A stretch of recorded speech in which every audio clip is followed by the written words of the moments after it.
کوم د کرایې په ځای کې چې ډېر غریبان وو، ډېرو خلکو زموږ سره د داود لپاره کومک کړی وو، هغه موږ در کورنۍ پرې رسولی دی.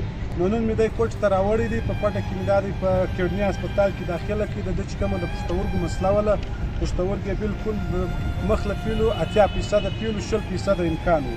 نو نن یې اخښی را سره ولاړ دی. زوی یې کور ته پاته سوی دی قدرت خان، چې کور یې یوازې ورسوک نو یو همسایه ورسره دی، یو یې خپل اخښی دی او زه هم دلې ورته رالم کومک مې ورکړي.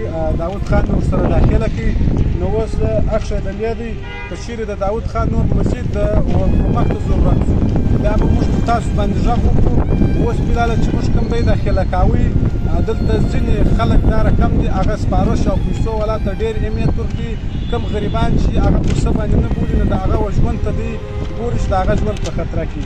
نو ډاکټران هم موږ پر دې باندې وګایول، دوی ویله چې داود خان به تر هغه پورې په هسپتال کې چې تر څو د ده علاج کېږي. نو موږ دی دلې په کوټه کې داخله کړی دی.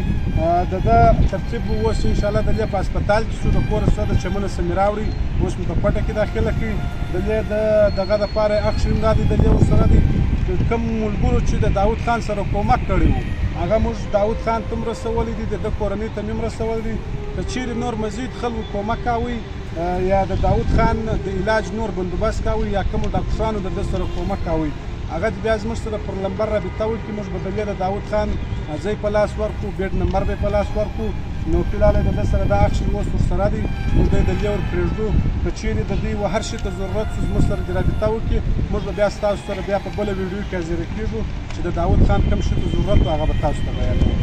داود خان نن موږ راوړي، داخله مې کړي په هسپتال کې مې تر ځایه پورې ورساوي.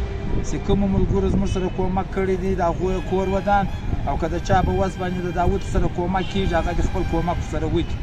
موږ دلې په کوټه کې کیډني هسپتال کې داخله کړي. ډاکټران وایي چې د هغه کور ته نشي تللی چې دی برابر شوی نه.